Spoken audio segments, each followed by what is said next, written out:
دل اور زبان دونوں یکساں ہونا چاہیے۔ اور بولوں، آج کے منافقین کلمہ بھی پڑھتے ہیں اور اس کے بعد صحابہ کرام کو سودخور بھی بولتے ہیں۔ آج کے منافقین کلمہ بھی پڑھتے ہیں اور یوسف علیہ السلام کو اٹلی کے ماسولینی سے تشبیہ بھی دیتے ہیں۔ آج کے منافقین کلمہ بھی پڑھتے ہیں اور کہتے ہیں کہ داعی اسلام اپنی دعوت و تبلیغ میں ناکام ہو گئے تو تلوار اٹھائی۔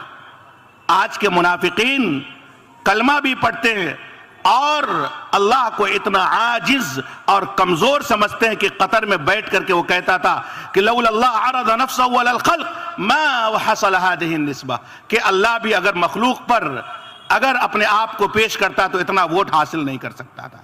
آج کے منافقین نعرے بھی لگاتے ہیں حماسیت کے اور کہتے ہیں کہ یہود و نصارہ سے جو ہماری جنگ ہے وہ زمین کی ہے، وہ اسلام کی اور شریعت کی لڑائی نہیں ہے۔ لہذا ان کے دھوکے میں مسلمانوں تمہیں آنے کی ضرورت نہیں ہے۔ آج کے منافقین دیکھنا اس دور جدید میں جتنے بھی حماسیت کے نعرے لگاتے ہیں، جتنے بھی جذباتیت کے نعرے لگاتے ہیں، میں اپنے ناقص مطالعے کی روشنی میں ایک بات کہتا ہوں، ان کا ڈی این اے نہیں، ان کے دل کو ٹیسٹ کرنا تم ایک آلہ دے کر کے جاتا ہوں۔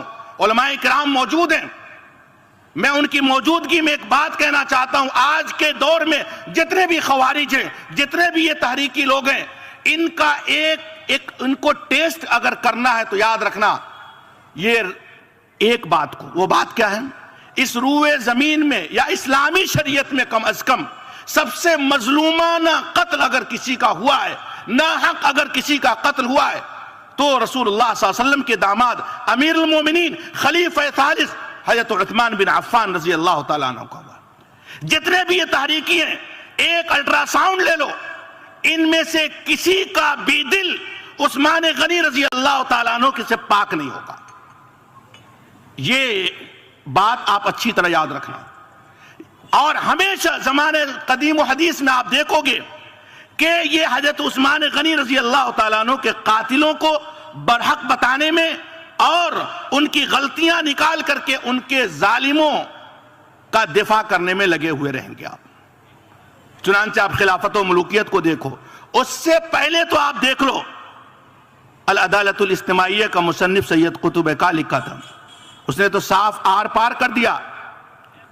کیا کہا تھا؟ وَأَخِيرًا ثَارَتِ الثَّائِرَةُ عَلَىٰ عُثْمَانَ وَاخْتَلَطَ فِيهَا الْحَقُّ بِالْبَاطِلِ وَالْخَيْرُ بِالشَّرِّ وَلَكِنْ لَا بُدَّ أَن يَنْظُرَ الأمور بروح الإسلام أن يقرر أن تلك الثورة كانت أقرب إلى روح الإسلام واتجاهه من موقف عثمان أو بالأدق من موقف مروان۔ اس نے تو آر پار کر دیا۔ کہتا ہے اس آیت کا، اس کا ترجمہ یہ ہے اس عبارت کا کہ حضرت عثمان غنی رضی اللہ تعالیٰ عنہ کے خلاف جنہوں نے انقلاب کا نعرہ لگایا تھا عبداللہ بن سبا یہودی نے، اور جنہوں نے حضرت خلیفہ وقت کو قتل کیا تھا، ان کا انقلاب، ان کی چیخ و پکار برحق تھی اور اسلام کی روح سے زیادہ قریب تھی۔